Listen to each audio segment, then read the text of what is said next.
Hello, hello, guys. We are back with another episode of the My Sugar-Free Journey podcast, and we are joined today. It's the first Monday of the month, so we are joined again today by the beautiful, the lovely, the talented Miss Carrie Brown. She's going to I meant to tell you, Carrie, that after last week's episode, last month's episode, I put your suggestions to use on how to cook a better. I did it with a roast. I know you said it's not just for roast, but I did your stuff with the roast, and put all the vegetables at the bottom of the pot, which I wasn't doing before. Did not put any liquid in the pot, which I definitely wasn't doing before. That still almost seems like sacrilege.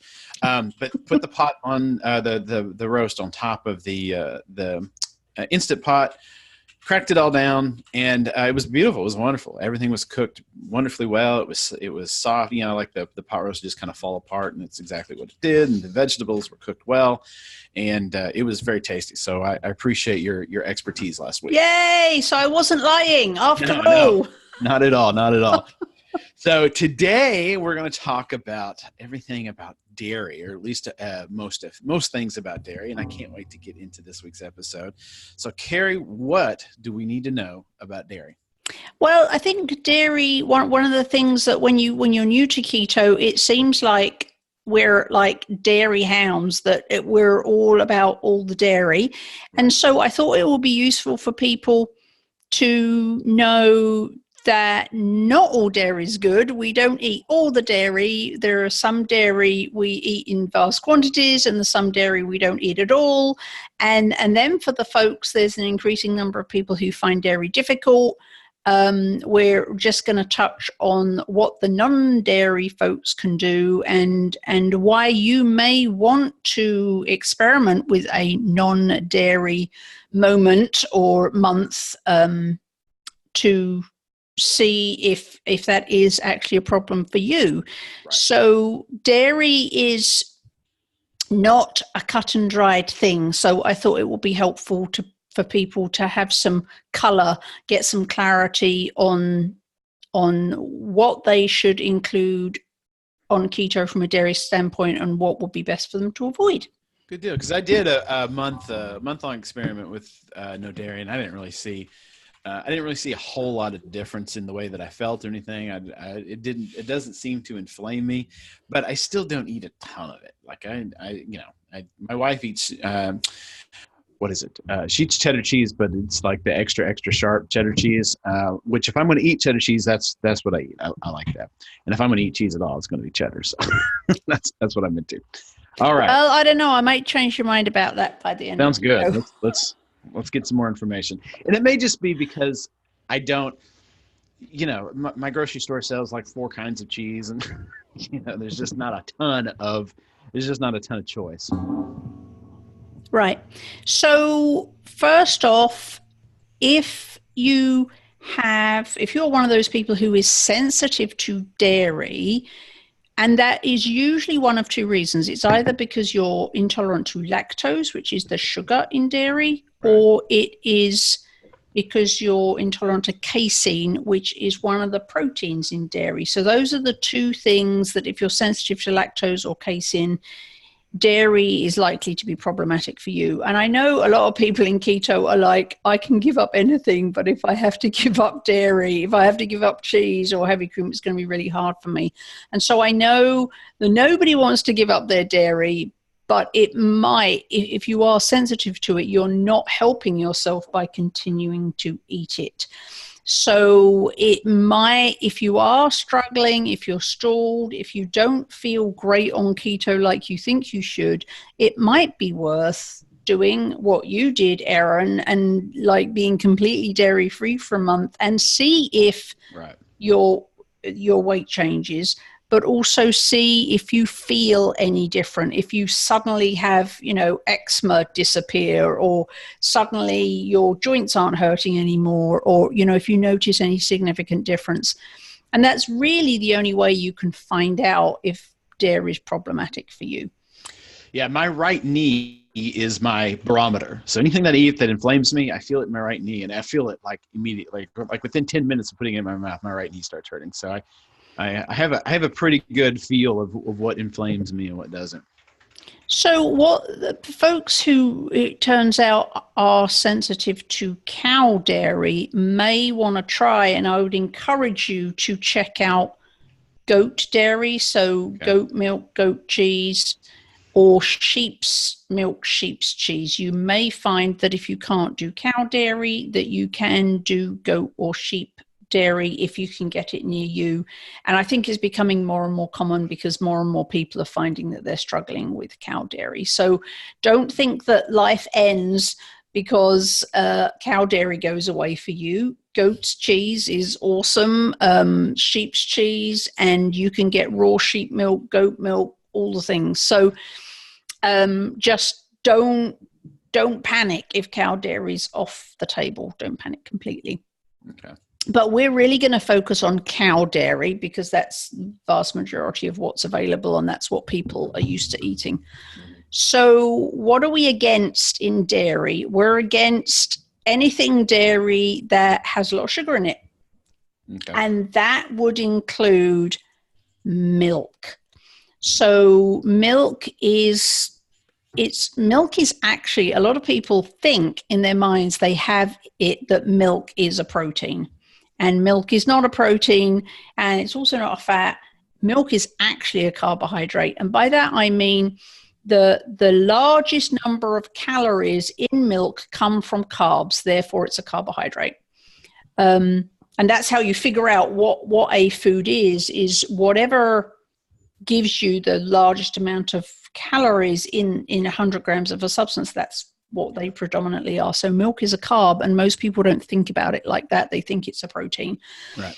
So we're told, I mean, if you work out, I mean, you are told that chocolate milk is a great way to get your it's that, like, that's a great after workout like shake or whatever. Instead of a protein shake, just grab some chocolate milk. I mean, those ads are on my radio today. Yeah, no, milk is a carb. So the largest percentage of the caloric intake of milk comes from carbohydrates. So right. It is a carb. So you do not want it. I say you can't. You can drink whatever you want, but you are going to find it harder to stay in ketosis if you drink anything in the milk department. If you drink fat-free, even whole milk, right, has a ton of carbs in it, even half and half, which for non-Americans is kind of a little bit thinner than what in England we would call single cream. So it's kind of a halfway house between heavy or double cream and milk. Even half and half has a significant amount of carbs over heavy cream.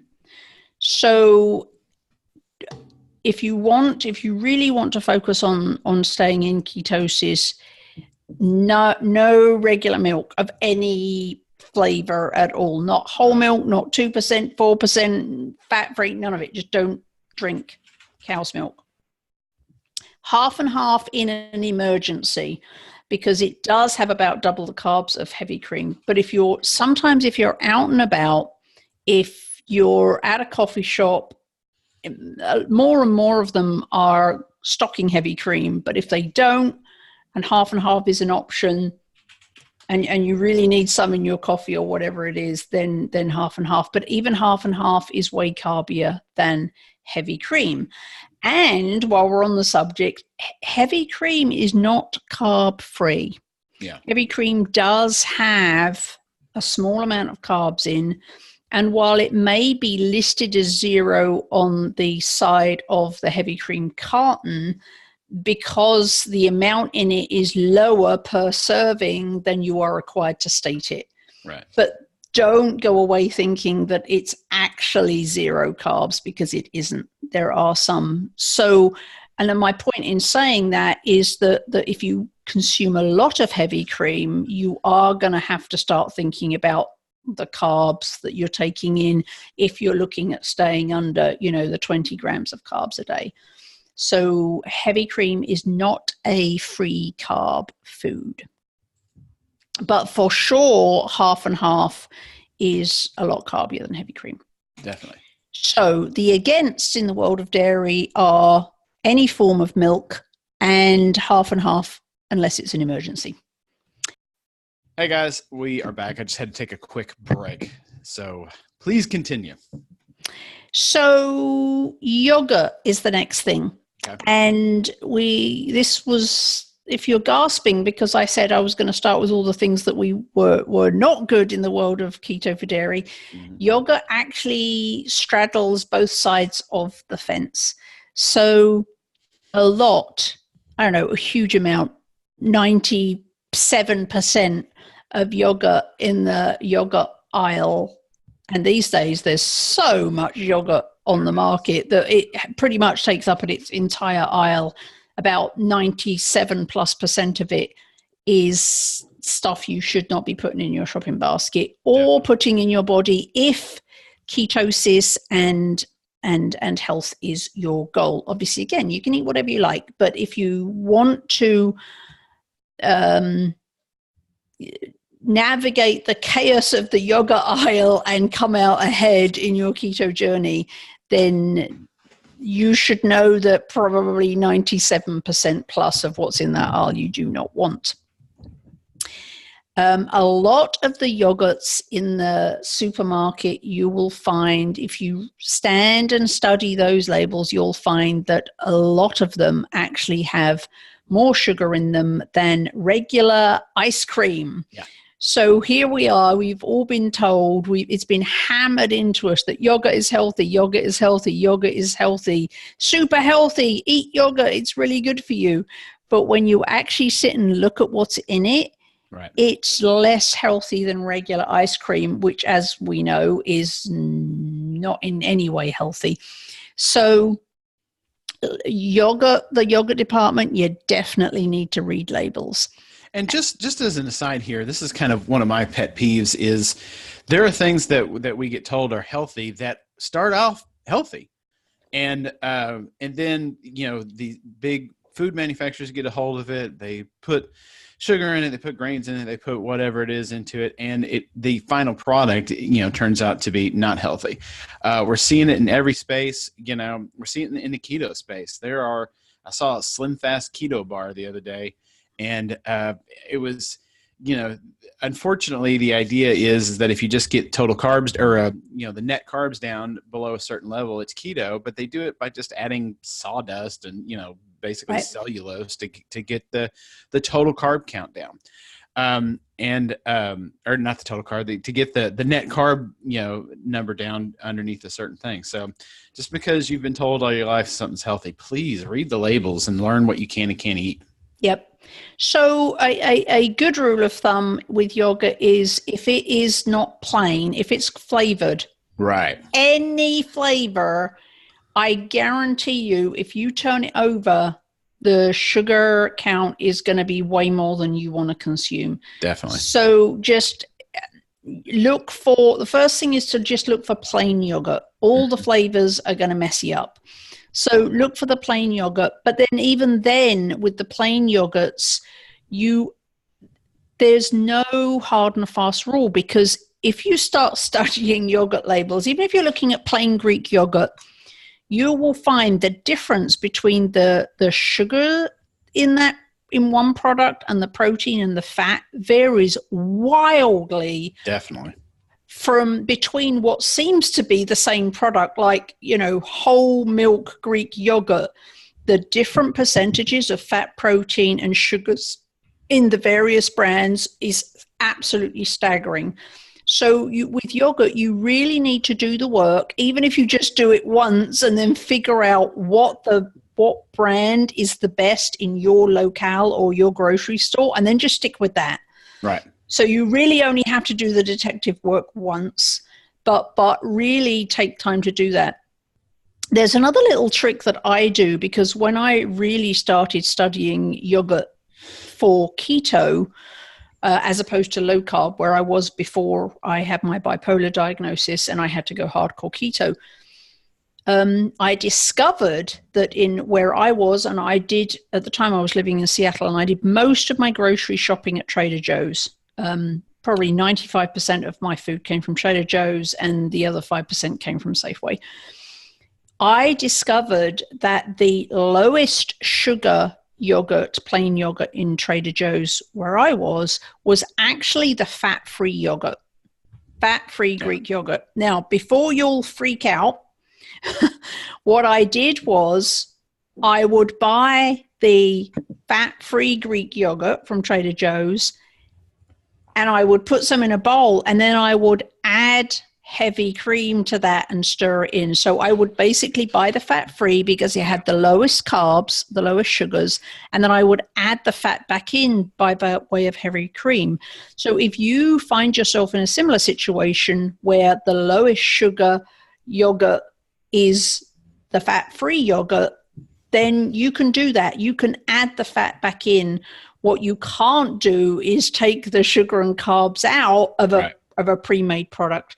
So, I mean, figure out what is the best in your locale, but don't panic if it turns out that the fat-free is the lowest carbs. Just add the fat back in the form of heavy cream. That's what I do. So what you're looking for when it comes to yogurt is plain. Typically, Greek yogurt has less sugar than regular yogurt, but what you're looking for is the lowest sugar and the highest fat. And if it's fat-free, because that gives you the lowest sugar, then you want the lowest sugar and the highest protein. Right. I do something similar with bacon, of all things. I buy the low-sodium bacon, but I don't care anything about the sodium level. I buy it because typically low-sodium bacon doesn't use sugar in the curing process. Right. So, yeah. Then you can add all the salt you want afterwards. Exactly. Mm-hmm. So don't be afraid of kind of, hacking things like yogurt. Don't dismiss fat-free if it's something where that is actually the lowest carb option. You can add the fat back in yourself. Right. So don't dismiss that as an option. So most yogurts are bad on keto. The ones that are good, always read the label.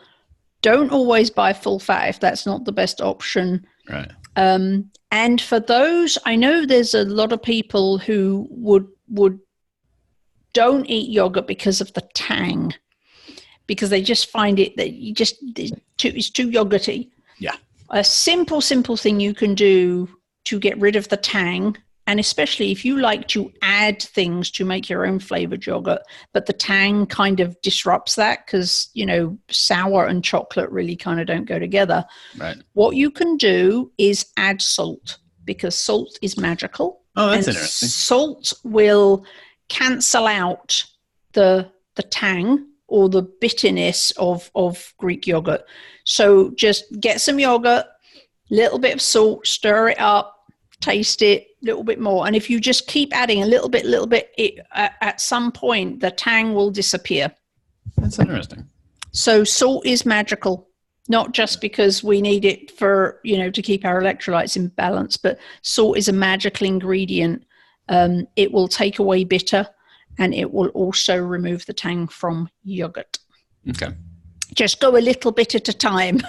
Right. Add a bit, stir it, taste it, add a bit until it's the tang is either gone completely or at a level which you like. Other things on the no list are buttermilk.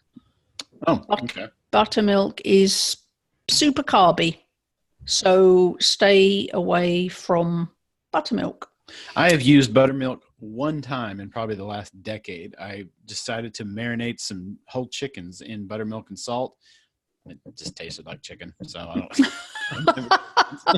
No, and but I'm not an expert on buttermilk because I'm British, and buttermilk is like not a thing there. So I'm not an expert on buttermilk, but I do know that, and we never use it in recipes. We just don't have that kind of flavor profile there. But it is, when I was looking at developing some recipes here with buttermilk, that's when I discovered that buttermilk is pretty carby. So you will, again, if that's something you do, that's great, but just know that it's carby, and that's not going to be the best thing to keep you in ketosis. And then we have the 4. So those are the things in dairy that you will want to avoid. Then there's all the things we don't want to avoid, which is because dairy, not only does it taste delicious, but it's a very easy way to add fat. And also it's a great way of adding flavor and texture and consistency to things like nothing else. There's something kind of magical about dairy, which is why we all fret when we think we might have to not eat it. Right. So butter. Now, there are two camps here that a lot of people consider butter to be dairy, and a lot of people consider butter not to be dairy because it's basically fat and water. It's about, good butter is about 84% fat, and then the rest is water. So a lot of people don't even consider it to be dairy because all the proteins and everything else have been removed. You may find, if you are sensitive to dairy, for that reason, that you can still do butter because it's basically fat. So, but that's why some people don't, when they give up dairy, they still keep eating butter. I've only heard that about ghee. I didn't know that butter, that people that were sensitive to dairy could still eat butter. I've heard of people that could still eat ghee.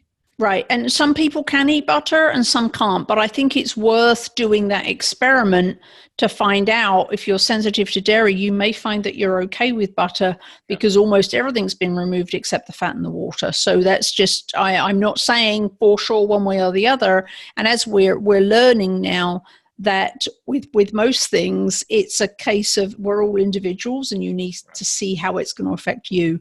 But I'm glad you brought up ghee because ghee is like butter on steroids. Of course, there's no steroids added to ghee, so don't misunderstand me. But ghee is butter that has been basically warmed so that all of any remaining proteins or lactose is going to separate out. And then you remove those last remaining solids from it to leave you with an incredibly pure fat. Right. If you're looking on the video, this is Ermintrude, and she's apparently, she's come for a cuddle. So I'll let her go over there. Okay. Shake them off. They have, my cats have baskets because they like to sit on the desk with me. So she was coming for a nap. Anyway, so ghee, you might find if you're still a bit sensitive to butter, that you can easily make your own ghee. Ghee is can be really spendy in the stores. Yeah. It's very, very easy to make your own ghee. There's actually a ton of instruction online, and it's very, very simple process. You basically put a bunch of butter in the oven on a low temperature and leave it there for hours.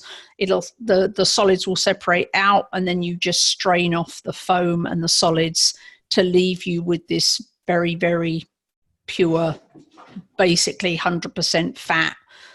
That has a little bit of a different flavor, and it has compared to butter, it has a bit of a weird texture, but it tastes fabulous, and it has none of the offending proteins or sugars left in it. Well, if the one thing you don't like about butter is that if you pull it out of the refrigerator, you can't spread it.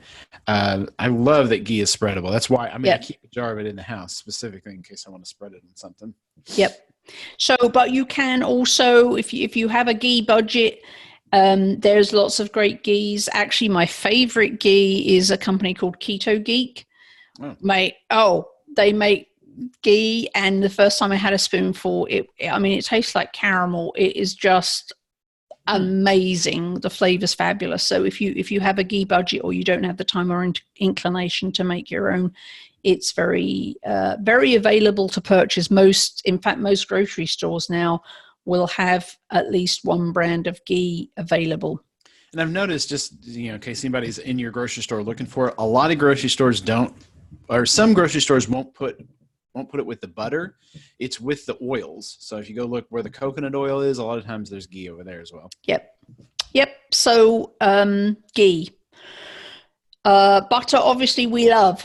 Yeah. We love butter. It has a flavor that it makes everything richer. It has a fantastic flavor. It has a fantastic texture. So butter is all good on keto and ghee for the above reasons. Other things we can enjoy the dairy is, and pretty much without exception, it's going to be we're talking about the full fat versions. Yeah. So sour cream, fabulous for dairy, wonderful texture, great flavor. Look for the full fat. Cottage cheese. Now, cottage cheese is something that people don't talk about cottage cheese a lot, and I'm not really sure why, because I think cottage cheese is wonderful. It is very high in protein. Yeah. And so while that's not a problem, because, we need protein is a goal here, we need a certain amount of protein. So, but you just might not want to overeat cottage cheese because it is very high. It's higher in protein than you might think for a dairy product. So just be aware of that. You don't have to avoid it, but just be aware of that. If you ate an entire container full, you might find you've eaten 2 days worth of protein. So just a caution there. But cottage cheese is fabulous. And again, look for the full fat. Where I am, they kind of don't categorize cottage cheese in terms of, non-fat, low fat, full fat. Where I am, and at Trader Joe's, they call it small curd cottage cheese, size, yeah. And that is their full fat. And you can check that just by reading the labels and comparing the fat amount in all your cottage cheeses. But certainly in Trader Joe's, the small curd is the full fat version. And to me, it tastes fantastic. The curd size makes it taste better to me. It's incredibly creamy. And because it's not as lumpy, I just find that more palatable. And the flavor of their small curd cottage cheese is fabulous. And of course, no, we're not paid by Trader Joe's. We just love their products. So Trader Joe's small curd cottage cheese is their full fat, and I absolutely love it. So cottage cheese is good. And if you haven't had any for a while, that might be something you can add into your daily diet that maybe would give you a bit of variety that you've been missing. So have a look at cottage cheese if that's not been on your regular rotation. And then we move into the fabulous world of cheese. So soft cheeses. Oh, another thing, I mentioned sour cream, but one thing I didn't mention was the fancy version of sour cream, which is creme fraiche. Mm. And I'm mentioning it because a lot of people don't know what it is. And a lot of people find it hard to find. And it is more expensive. It does tend to be a more expensive dairy product. And people are always asking me, is it just fancy sour cream? Is there a difference? Like, why would I pay more money? And somebody actually came on my Facebook wall. In fact, you know him. You had him, Steak and Iron. Oh, yeah. Our friend Steak and Iron kind of came on my Facebook wall a few weeks back and said, creme fraiche is just fancy sour cream for a lot more money. It's no different. What it actually is different. Creme fraiche is a lot higher in fat than sour cream. It also has a smoother, creamer, richer texture, yeah. Mm-hmm. And it also has a creamier, less tart flavor. So the flavor's different. The fat content is way higher, and because of that, the texture is different. It's thicker, it's richer, it's creamier. So there is a significant difference between sour cream and creme fraiche. However, if you can't find creme fraiche and you want to make a recipe, sour cream will work. So, but yes, there's a difference between creme fraiche and sour cream. And the big thing is the percentage of fat in it. A lot of people have said, because I use creme fraiche in recipes sometimes, and a lot of people have said they have difficulty finding it in their store. Yeah. Now, so I wanted to point out that in all the stores, because I wanted to understand why people were struggling to find it. So I went to a bunch of grocery stores near where I am, and I have discovered that they typically do not put the creme fraiche where you would expect it. So it may be that your grocery store has it. It's just like the ghee, it's not where you might suspect. So it's in the grocery stores near me. It's not with the cream cheese. It's not with the sour cream. It's not in the regular dairy. It's nowhere where you might expect it to be. It's actually, in every case, it's in the kind of the deli, in the kind of maybe the fancy imported cheeses, the mascarpone. It's there. It's in that section, not in the regular dairy cream cheese, sour cream section. So if you're looking for it and you can't see it, go to your deli section and see if it's hanging out with the mascarpone and the Baby Bells and the fancy European cheeses. And if not, just ask. And actually, in every store I went in, I was able to find it after I used the approach of looking for the deli section, not in the regular grocery section. So creme fraiche, if you have the money, creme fraiche is definitely worth the extra spend in terms of flavor, texture, and fat content. So that's creme fraiche, in case people are confused about what that is. Cream cheese. Cream cheese is fabulous. But you do especially need to read the label when it comes to cream cheese, because it is amazing to me, if you've ever done the experiment of label reading on cream cheese, that some of the things the manufacturers put in cream cheese is like, they put some really weird things in cream cheese. So you do, and I know prices vary wildly. If you're going to go for a cheaper brand because you think all cream cheese is the same, I would recommend that you read some labels before you make a decision based on price alone, because you may find there's some ingredients in that cheap cream cheese that you really don't want to be putting in your body. Same with sour cream. I was surprised when I was reading labels with sour cream. Like the Daisy brand sour cream is just cultured cream, and like some kind of something to I don't know, but there's a second ingredient that's very small amount. But if you look at the House brand or the Kroger brand is what I was looking at, it's got a block of ingredients, it's like six layers deep of ingredients. It's right. Not even the same thing. Right. They hide a lot of weird stuff and unnecessary stuff in dairy. So cream cheese, always read the label, find out which is the best brand in your area or in your grocery store, and then stick with that would be my advice.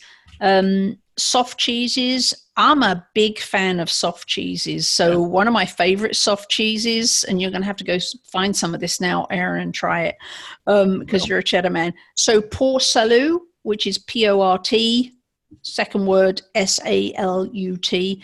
Port Salut is one of my favorites. So, and it's a semi-soft cheese. So, and it's a deep cream, but it typically has a deep orange rind. Okay. A soft rind. I absolutely love it. And of course, the soft cheeses are higher in fat.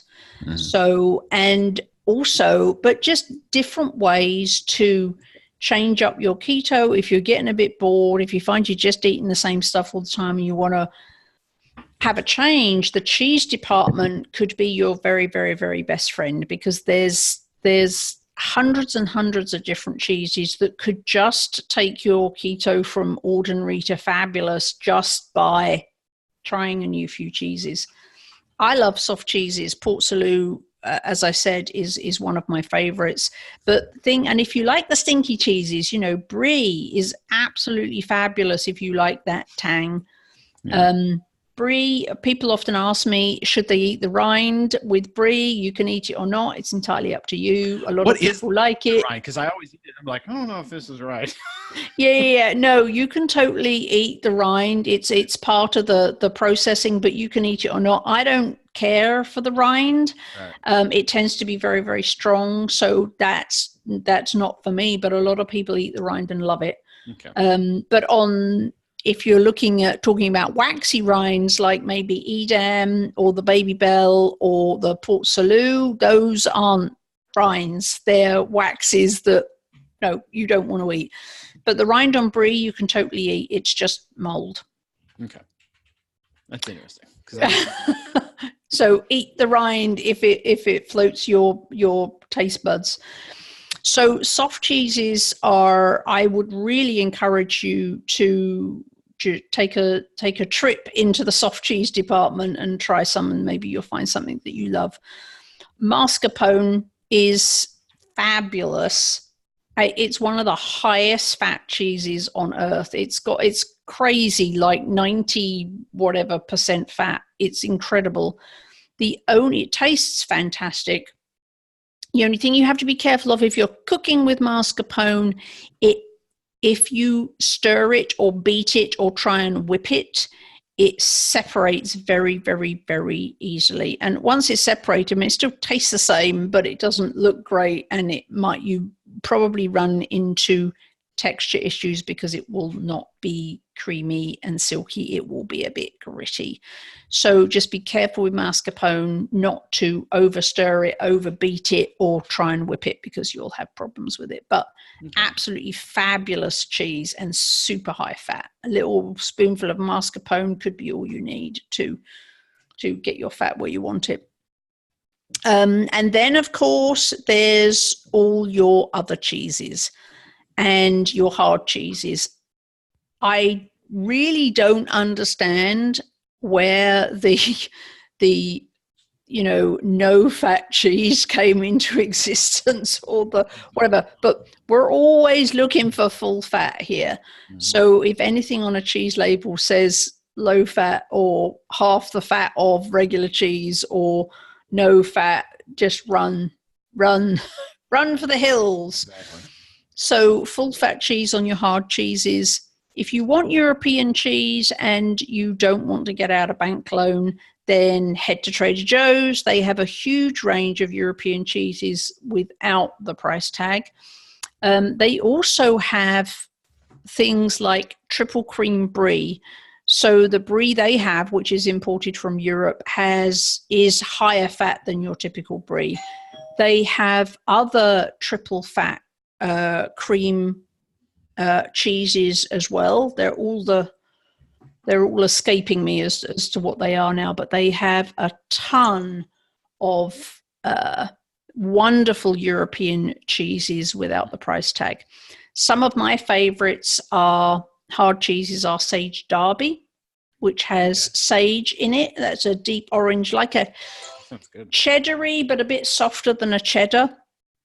So that might be something you'd like, but really the cheese department is just full of all sorts of exciting cheeses that could really just make keto exciting for you again.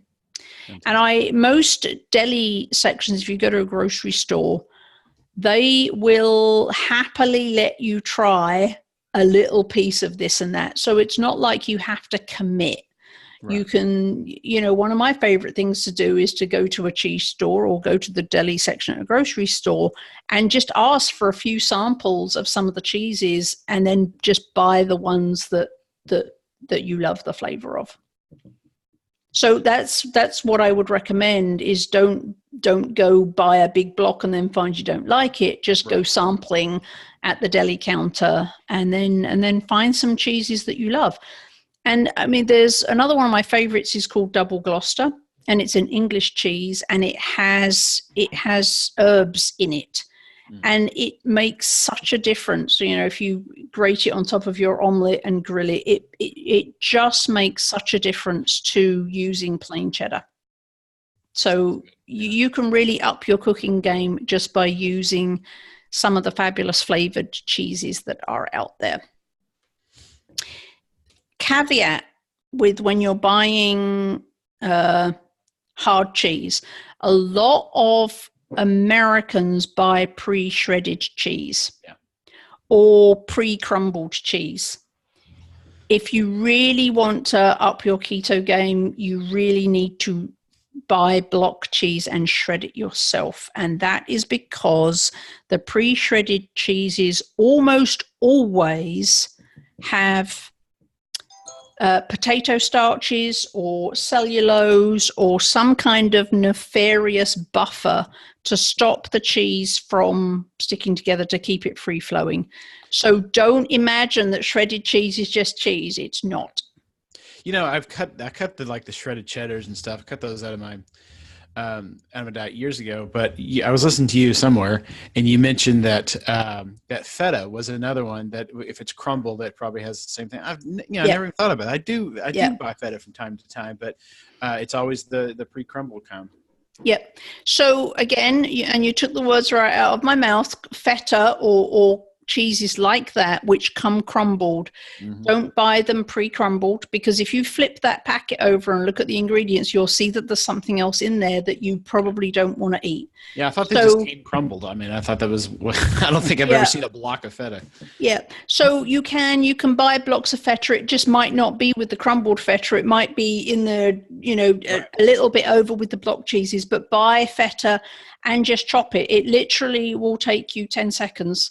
So just buy a block, cut it into small pieces, or crumble it yourself. And with cheese, and if you really struggle with shredding cheese, then buy a big block, buy a 5-pound block of cheddar and take it home and shred the entire thing. Use a food processor or whatever, and then bag it. And then you've got 5 pounds of shredded cheddar ready in the fridge to go whenever you want it, if you don't just like to shred on the go like I do. So you can also buy it and shred it in bulk. So, but just be careful of pre-processed cheese, and by that I mean crumbled or shredded. It'll have something in you don't want to eat. That's it. That's all I got on dairy off the top of my head. So I know you said, Aaron, that cheddar was your favorite, but do you have any cheeses other than cheddar that you like? What's funny is my wife every once in a while will get like a sample pack from other stores, and I always eat them. I always like them. I never look at the names. There's 3 types of cheese in our fridge right now that I couldn't even tell you what the name of them are. What are they? Oh, Jarlsberg. Jarlsberg sent her a bunch of samples, and so I couldn't even tell you what they are. But I've tried Brie. I didn't necessarily care for it, but it is in rotation every once in a while. I do like Swiss. Now I'd forgotten Swiss, but I love Swiss cheese. I love it's kind of creamy, but not a soft cheese. I like feta, but I've only ever gotten it crumbled. I like when I do get cheddar, I like it as sharp as I can possibly get it. In fact, here not too long ago, we bought a block of cheese, opened it, put it in a plastic bag, and then forgot about it. And we just left it in the back of the fridge. And when we finally found it, it was it was right on the edge of going moldy and everything, but it was so good. It was probably the best block of cheese I've ever had in my life, because it was like super sharp, super tangy. And I'm wondering if maybe we shouldn't buy cheese and just forget about it for a couple of weeks in our fridge. There you go. And of course, the other thing you can do with block cheese is you can just bake it, not a whole block, but if you cut it into small pieces and put it in a muffin pan and just bake it, you can make your own cheese crisps really, really easily just at home. And it would probably be cheaper for you to do that than to buy the ready-made ones, but you can make cheese crisps at home really easy. The other thing I forgot was Parmesan cheese is also a staple here. I use it. It's got a really strong flavor. You can add it to a cheese sauce to really bump up the cheese flavor. I always keep my Parmesan in the freezer. It doesn't, because I buy it, and I'm talking about pre-grated Parmesan, which actually typically does not have filler in. So that's one of those occasions where you can buy it it's not shredded. It's, in almost like a powder. I keep that in the freezer because it'll last a lot longer and it doesn't actually freeze, so you can get it out and use it.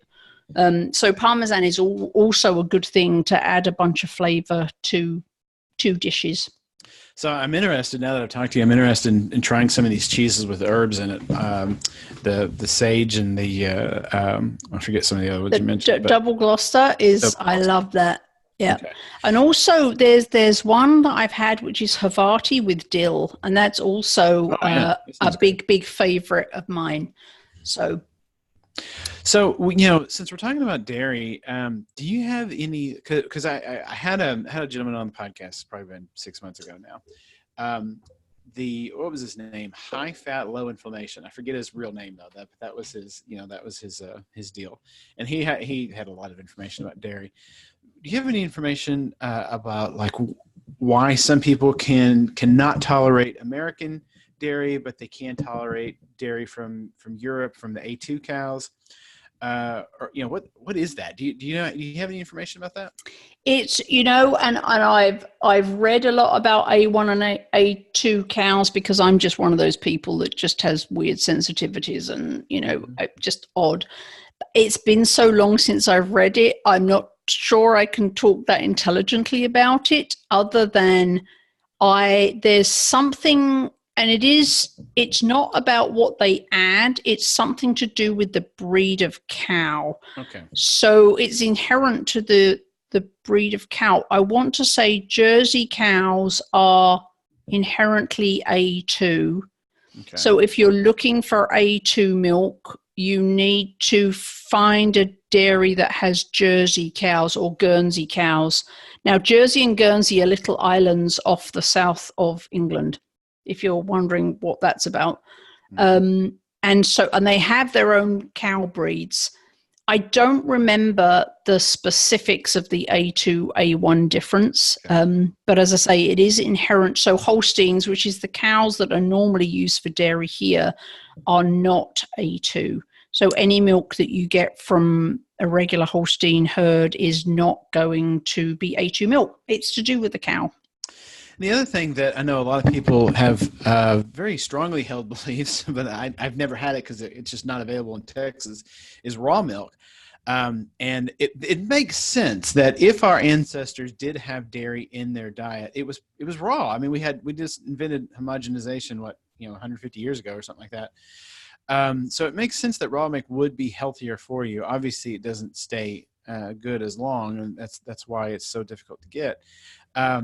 But have you ever had raw milk? Is that something that you've tried? I have, but again, now are you admitting to a crime right now? Because I think if I said that, I would be admitting to a crime. No. This was pre-keto because I just now I'm keto. I don't drink milk of any flavor at all. Yeah. But again, it's something that you typically and I believe that every state has different rules on whether you can have raw or not. Mm-hmm. So little cat needs to come up.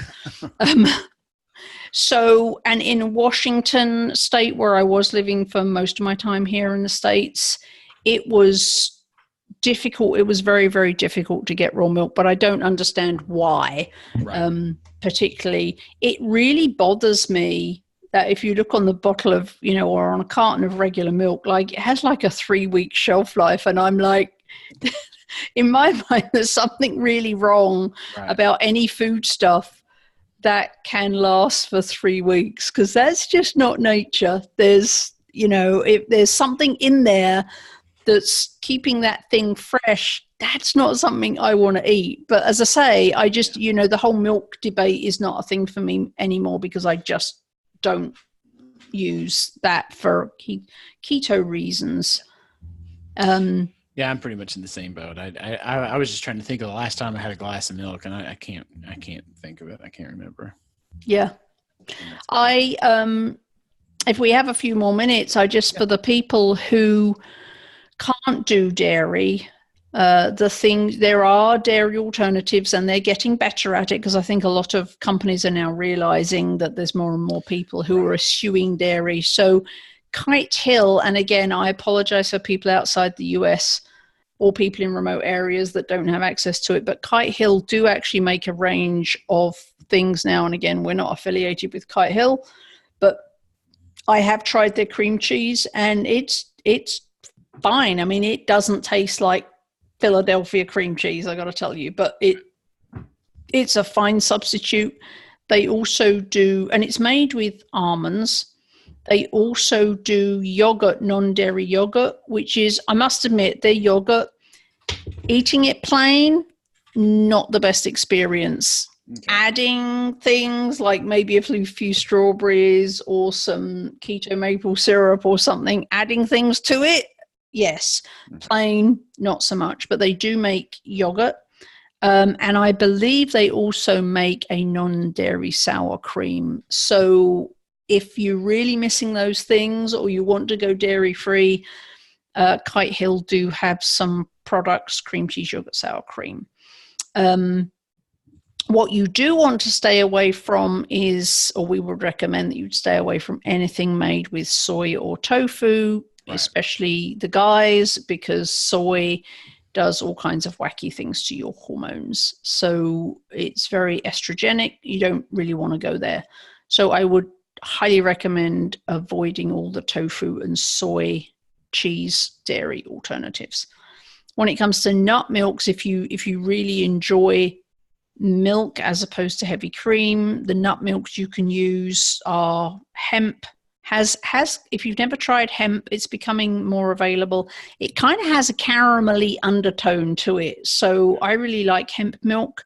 There's also, of course, almond milk. You can get macadamia nut milk now, coconut, cashew. Cashew is going to be a bit carbier simply because cashews are a bit carbier. Coconut milk is going to come in two different kinds. You're going to find the stuff in a carton, which is very, very thin. It looks exactly like cow's milk. And then the thick, which comes in a can. And actually, that's a great substitute if you like whipped heavy cream, but you're staying away from the dairy. If you get the thick coconut milk, the stuff that comes in a can, right, which you shake, if you refrigerate that, let it get solid, take it out, and then whip that, it's as close to heavy whipping cream in texture as you're going to get. So you really don't now have to miss out on all the goodness if you can't do dairy, because there are, not for cheese, but there are a lot of things that you can do with nut milks and the alternatives that are available. Yeah, I've had vegan cheese before. That was not a good experience. What are you vegans doing? Just stick with the spinach. This is terrible. Right. So, and when you're shopping for nut milks, obviously, because manufacturers like to hide nefarious things in things that shouldn't have bad things in. And so don't just read the front, flip it over and read the label, because there are nut milks full of all kinds of ingredients that you probably don't want to put in your body, including sugars. So just make sure that you get the sugar-free version, and you'll probably find that if you stick with the unflavored, you'll be safer than if you buy the vanilla almond milk or the, whatever. The flavored ones typically are far more likely to have nefarious ingredients, including sugar in. So always read the label and always make sure you buy the unsweetened one. Absolutely. Well, Carrie, thank you so much for this wealth of information. I think I'm going to go try some new cheeses this week. So I definitely appreciate you giving me some new things to look at. There's a store that I don't shop at, but it's not too far away from here, that has, I want to say, probably a 30-foot wall of cheeses, and every time I go in there, I'm like, okay, this place is not for me. There's just too many choices here. But I might go over there and try out a few different cheeses. So I appreciate you telling me about them. Yeah, just go hang out at the deli counter and ask to, just 3 or 4 different samples of things you might want to try. And if there's one you really like, then treat yourself to, a quarter of a pound of some cool cheese, and it can make a difference. Even just that can really re-excite you and make you feel less like keto is restrictive. Absolutely. You don't just have to stick with cheddar. Absolutely. We shall look forward to your cheese report next month. I will try a few. All right, guys. Thanks again to Carrie Brown for coming on the show. So just as a reminder that you can find all of her fantastic recipes at carriebrown.com. She's got a lot of great information over there. She's got tons of cookbooks that you can pick up at Amazon or your favorite online book retailer, whatever. You just go find them at carriebrown.com. Tons of great recipes, especially the ice cream. You need to check out the ice cream recipes. Very, very good stuff. So Carrie, thank you so much for coming on the show. Always a pleasure. And as I say, we look forward to hearing your cheese adventures in November. I will definitely try. All right, guys, hold on. We'll be right back with some more information.